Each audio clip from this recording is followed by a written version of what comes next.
করতেন, প্রত্যাখ্যান করতেন, প্রত্যাখ্যান করতেন। আল্লাহ বলেন, ও নূহ, তোমার ওই প্রত্যাখ্যানকৃত জাতিকে আমি আল্লাহ আর বাঁচাবো না, সমূলে ধ্বংস করব। নৌকা বানাও। বানালেন, প্লাবন শুরু। চুলার মধ্যে হতে পানি ওঠে, উঠানে পানি, ঘরের মধ্যে পানি, মরুভূমিতে পানি, মাঠে পানি। সুবহানাল্লাহ পড়েন। এই যখন অবস্থা হয়ে গেছে, নূহ আলাইহিস সালাতু ওয়াস সালামের সাথে তার সন্তান কেনানের হাতটা ধরা। সন্তানের নাম কি? নূহ আলাইহিস সালাম বলেন, হে আমার কলিজার টুকরা সন্তান, আমি চাই তুমি আল্লাহর কাছে তওবা করে ফিরে আসো, না হলে এই প্লাবন থেকে তুমিও বাঁচতে পারবা না।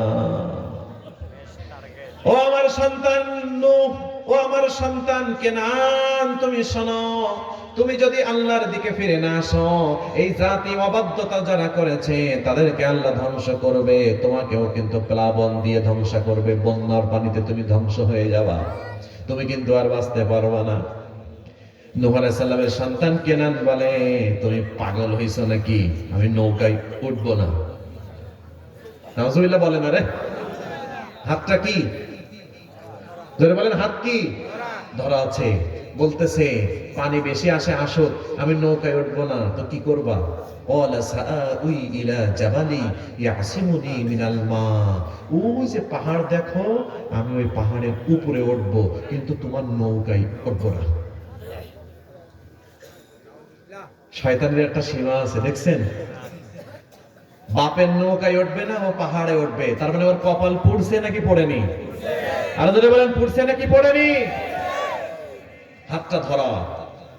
ইতিমধ্যে এমন একটা প্লাবনের ঢেউ এসে ধাক্কা দিল নূহ আলাইহিস সালামের সন্তানের সাথে তার কেনান, তার ছেলের সন্তানের হাতটা বিচ্ছিন্ন হয়ে গেল। চোখের সামনে পানিতে ডুবে যাচ্ছে। আল্লাহকে বলে, আল্লাহ রাব্বুল আলামিন নূহ আলাইহিস সালামকে বলে, নূহ স্টপ, আর হবে না, টাইম ইজ আপ। একটা জিনিস মনে রাখবেন, গজব আসার আগ পর্যন্ত আল্লাহ তওবা কবুল করেন, কিন্তু গজব এসে গেলে আর তওবা কবুলের দরজা বন্ধ। বুঝতে পারেননি মনে হয়? গজব আসার আগ পর্যন্ত তওবা আল্লাহ কি করেন, কিন্তু যদি একবার এসে যায়, গজব দেখে তওবা করলে আর তওবা কবুল হয় না। তাই তো ফিরাউনও লাস্টে আল্লাহর কাছে ফিরে এসেছে কখন? যখন আর পেটে পানি ঢোকে না।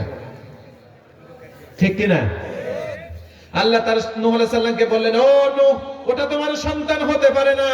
সে চরম ভাবে তোমাকে অবাধ্য করেছে, চরম ভাবে তোমার অবাধ্যতায় লিপ্ত হয়েছে, চরম ভাবে আমি আল্লাহর বিরোধিতা করেছে। ওটা তোমার সন্তান না। আমি আল্লাহ ঘোষণা দিলাম, সে চরম ভাবে বেঈমানি করেছে, সে কুফরি করেছে, সে জাহান্নামী। ঠিক না বেঠে?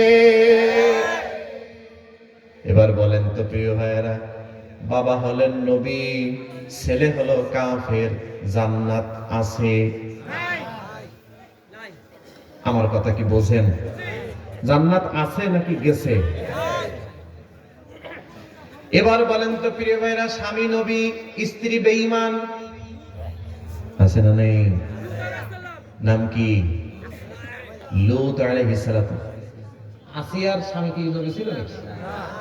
না। আসিয়ার স্বামী তো চরম জালেম, ওর থেকে বড় জালেম আর আজ পর্যন্ত পৃথিবীতে আসেনি। ফিরাউন তো নবী না। আমি বলেছি স্ত্রী কাফের, স্বামী নবী। জি, মাশাআল্লাহ। লূত আলাইহিস সালাতু ওয়াস সালাম, তার জাতিরা ছিল সমকামিতায় লিপ্ত। কোন নবীর স্ত্রীদের চরিত্র খারাপ ছিল না। আবার বলি, কোন নবীদের স্ত্রীদের চরিত্র খারাপ ছিল না। কিন্তু নূহ আলাইহিস সালাতু ওয়াস সালামের স্ত্রী, নূহ আলাইহিস সালাতু ওয়াস সালামের বিরোধিতা যারা করে, তাদের সাথে তার সম্পর্ক ভালো। এবার বলেন তো প্রিয় ভাইরা, খারাপ লোকের সাথে সম্পর্ক যদি ভালো হয়, সাজা আছে না? খারাপ লোককে যদি সিল মারেন, হ্যাঁ, খারাপ লোককে যদি সমর্থন করেন, কিছু হবে না। একটা জিনিস মনে রাখবেন, খারাপ মানুষের পক্ষ নেওয়ার কারণে যদি আল্লাহ নবীর স্ত্রীকে ছাড় না দেয়, আপনাকে আমাকে ছাড় দেওয়ার প্রশ্নই ওঠে না।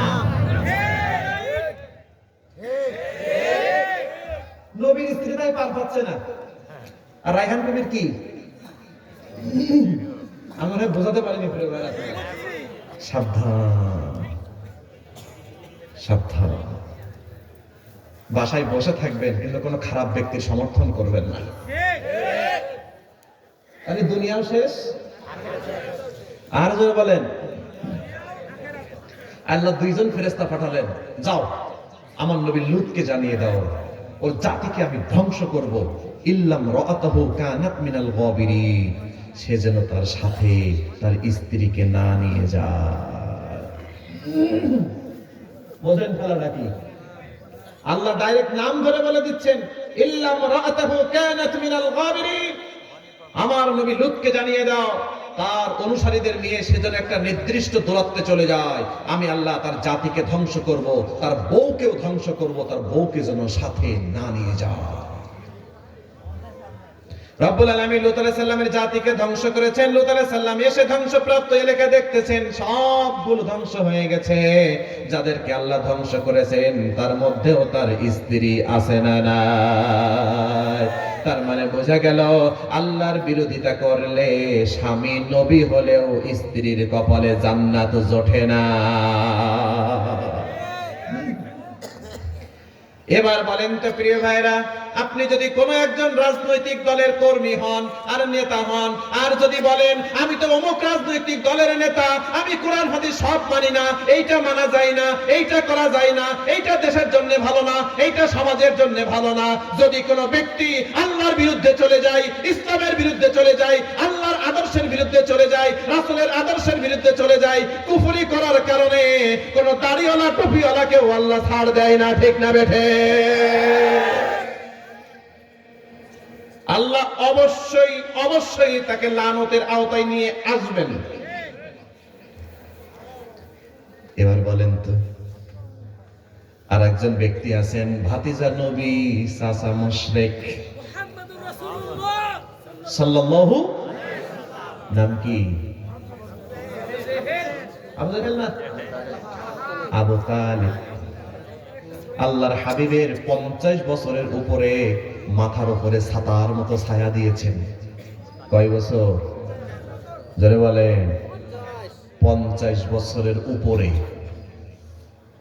এখন বলেন তো তিনি কি জান্নাতি নাকি জাহান্নামী?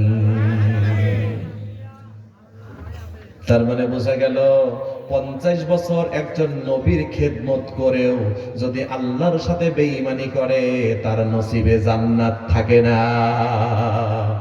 কথা বলেন ঠিক না ঠিক? এবার আওয়াজ দিয়ে বলেন তো, যারা বলে আমরা আল্লাহর বিধান মানি না, আমরা শরীয়ত মানি না, আমরা আল্লাহর একাত্মবাদ মানি না, আমরা কোরআনের বিধান মানি না, আমরা রাসূলের তরিকা মানি না, আল্লাহ কি আল্লাহর কসম তারা মুসলমান দাবি করলেও তারা আল্লাহর প্রিয় হতে পারে না, তারা চরমভাবে কুফরি করেছে, জাহান্নাম তাদের আসল ঠিকানা। জোরে বলেন ঠিক না বেঠে? সম্মানিত সুধী, এটা দিনের আলোর মতো ক্লিয়ার। রায়হান কবির যদি বলে আমি আল্লাহকে মানি না, আল্লাহর বিধান মানি না, তাহলে রায়হান কবিরও কুফরি করেছে। আর রায়হান কবির যদি কোন একটা ইসলামিক দলের নেতাও হয়, আল্লাহ বেঈমানকে আগে জাহান্নামে দেবে। তো দলের থেকে আমি আল্লাহর একাত্মবাদ বড়। তাই 50 বছর নবীর খেদমত করেও আল্লাহর সাথে কুফরি করার কারণে জান্নাত মেলে না। আমি কি আপনাদেরকে বোঝাতে পারছি প্রিয় ভাইরা? আমার কথা বোঝেন কিনা? এবার বলেন তো, আল্লাহর তাওহীদের সাথে কোনো কম্প্রোমাইজ আছে? আল্লাহ রাব্বুল আলামিনের উপরে ঈমানের সাথে কোনো কম্প্রোমাইজ আছে? ঈমান আনবে না যারা, যে দলের কর্মী হোক জাহান্নামে জ্বলবে তারা, এখানে কোন রকম কোন সুপারিশ চলবে না।